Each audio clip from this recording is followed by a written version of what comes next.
वकील साहब, सुना है एफबीआर कोई नया कानून ला रहा है। जी, वो कौन सा कानून है? एफबीआर एक नया कानून ला रहा है जिसमें एलिजिबल पर्सन का शर्त होगा। एलिजिबल पर्सन क्या है? पहले नॉन फाइलर, फाइलर और लेट फाइलर की कैटेगरी थी। जो बंदा टाइमली रिटर्न फाइल करता था वो एक्टिव, और जो रिटर्न फाइल नहीं करता था वो इनएक्टिव होता था। लेकिन अभी एफबीआर एक नई कैटेगरी मुतारिफ करा रहा है, एलिजिबल पर्सन। ये एलिजिबल पर्सन क्या है और किस चीज पर ये लागू होगा?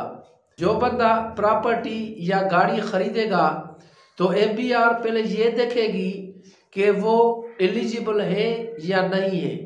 क्या उसके पास इतने पैसे हैं कि वो प्रॉपर्टी खरीद सके या गाड़ी खरीद सके?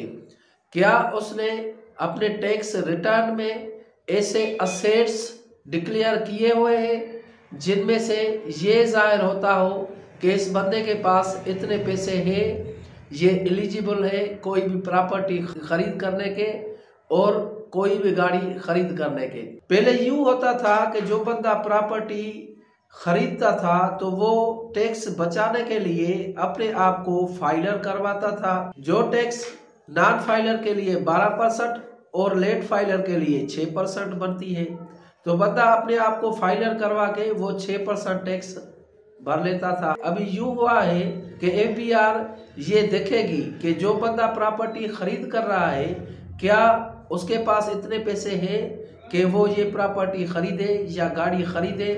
क्या उसने अपने टैक्स रिटर्न में ऐसे असेट्स डिक्लेयर किए हैं या ऐसा कोई अमाउंट डिक्लेयर किया है जो इतने पैसे बनते हैं कि वो ये गाड़ी या प्रॉपर्टी खरीद कर सके। वैसे अक्सर ये होता है कि लोग टैक्स से बचने के लिए अपने निल रिटर्न फाइल करवाते हैं।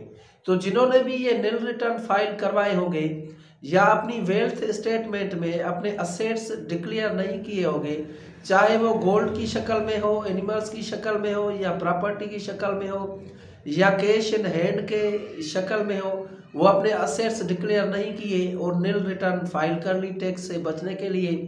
अभी जब वो बंदा प्रॉपर्टी खरीदने जाएगा तो एफबीआर का सिस्टम उसे पकड़ लेगा और एफबीआर ये कहेगी कि भाई तुम एलिजिबल नहीं हो क्योंकि तुमने जो टैक्स रिटर्न सबमिट किए उन रिटर्न्स में ऐसा कोई भी सोर्स ऑफ इनकम नहीं या ऐसी कोई भी कैश नहीं या ऐसा कोई भी असेट नहीं जिससे तुम्हें इनकम आती हो और तुम्हारे पास इतना पैसा हो कि तुम गाड़ी खरीद सको या तुम प्रॉपर्टी खरीद सको।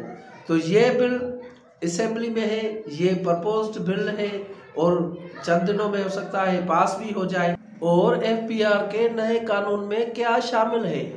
उसके अलावा एफबीआर की ये भी तजवीज़ है कि कैश विथड्रॉल फ्रॉम बैंक की भी कोई लिमिट रखी जाए। जैसा कि कोई एक बंदा है जो सरकारी मुलाजिम है, उसकी सैलरी 1.5 लाख रुपए और हर माह वो बैंक से 7-8 लाख या 10 लाख रुपए कैश विथड्रॉल करता है। बाकी जो उसके पैसे हैं वो मुख्तलिफ सोर्सेज से उसके अकाउंट में आ रहे हैं, चाहे उसका वो सैलरी अकाउंट हो या दूसरा उसका कोई भी अकाउंट हो। तो अभी एफबीआर ये सोच रहा है कि अगर बंदे की 1.5 लाख रुपया तनख्वाह है तो वो 10 लाख रुपया कैसे कैश विथड्रॉ कर सकता है, क्योंकि उसके पास तो दूसरा कोई सोर्स ऑफ इनकम नहीं है। हाँ, अगर किसी बंदे का सोर्स ऑफ इनकम होगा, जैसे एग्रीकल्चर इनकम हो गई, उसी में से अगर एग्रीकल्चर प्रोडक्शन से उसके पास कोई मंथली या जो है 6 मंथ्स फसलों के हिसाब से अगर कोई इनकम आ रही है तो वो जस्टिफिकेशन दे सकता है कि भाई सैलरीड पर्सन हूँ लेकिन मेरी एग्रीकल्चर लैंड है जिससे मुझे इनकम आती है।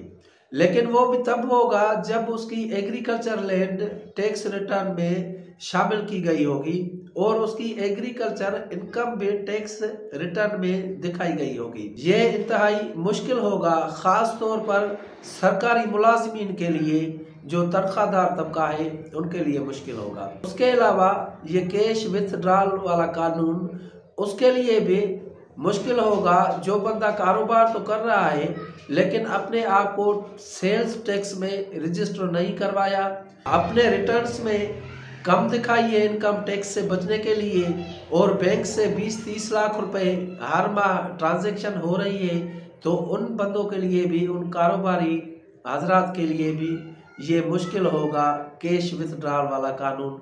हो सकता है लिमिट लग जाए कि भाई आपने अपने इनकम टैक्स गोशवारों में जो चीज़ें दिखाई है उनमें से ये महसूस नहीं होता कि आपके पास 30, 40 या 50 लाख रुपए कैश इन हैंड या बैंक है, और आप जो है हर महीने बैंक से 20-30 लाख रुपए कैश विथड्रॉ करते हैं और मुख्तलिफ सोर्सेज से वो अमाउंट डिपॉजिट भी होता है, तो FBR इन सब चीज़ों को मॉनिटर करेगी कि कितना अमाउंट क्रेडिटेड हुआ और कितना डेबिटेड हुआ। तो ये इंतहाई मुश्किल होगा उन कारोबारी हजरात के लिए जो कारोबार तो करते हैं लेकिन सेल्स टैक्स में रजिस्टर्ड नहीं है।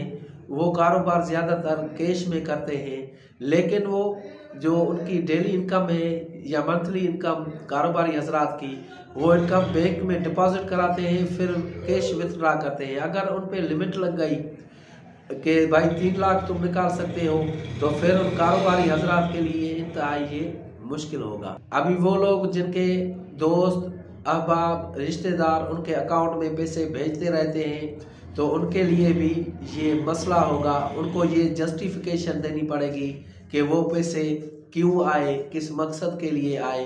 हो सकता है FBR ये जस्टिफिकेशन भी मांगे। हमारे यहाँ अक्सर यूँ होता है कि एक दोस्त दूसरे शहर में रह रहा है, दूसरा यहाँ पर, तो वो बोलता है भाई मैं 1 लाख रुपए तुम्हें भेजता हूँ, तुम जो है कैश निकाल कर मेरे जो है घर वालों को दे दो।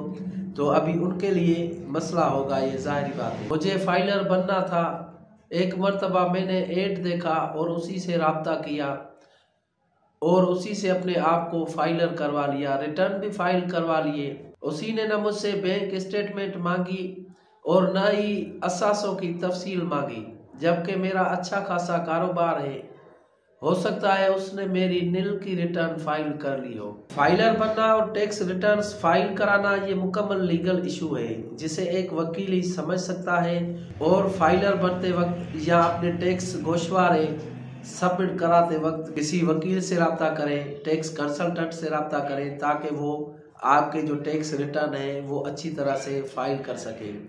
और उसी दोस्त, उसी वकील को जो आपके असासे हैं उनकी मुकम्मल तफसीलात भेजें, चाहे वो एग्रीकल्चर लैंड हो, रेजिडेंशियल प्रॉपर्टी हो, बॉन्ड्स हो, कैश इन हैंड हो, गोल्ड हो, एनिमल्स हो या कोई भी चीज़ हो।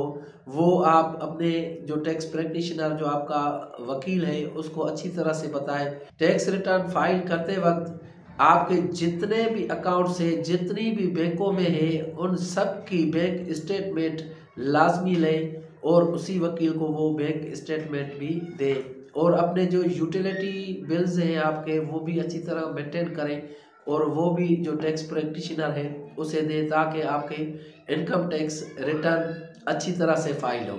जो अनाड़ी है उनसे बचें, उनसे अपने टैक्स रिटर्न फाइल न करवाएं, ना ही उनसे अपनी रजिस्ट्रेशन करवाएं, क्योंकि वो जो है आपको नुकसान ही देंगे। इस कानून से बचने के लिए एक ही रास्ता है कि जल्द अज जल्द फाइलर बन जाएं और अपने टैक्स रिटर्न अच्छी तरह से सबमिट कराएं और अपने असेट्स जो है वो अच्छी तरह से डिक्लेयर कराएं, कोई भी चीज़ न छुपाएं। ये ना हो कि मुस्तकबिल में आप पर पाबंदी लग जाए, आपके बैंक अकाउंट बंद हो जाए, आप कोई भी प्रॉपर्टी खरीद न सकें, न ही बेच सकें, आप कोई भी गाड़ी खरीद न सकें। इससे बेहतर है कि आप जल्द अज जल्द फाइलर बन जाएं।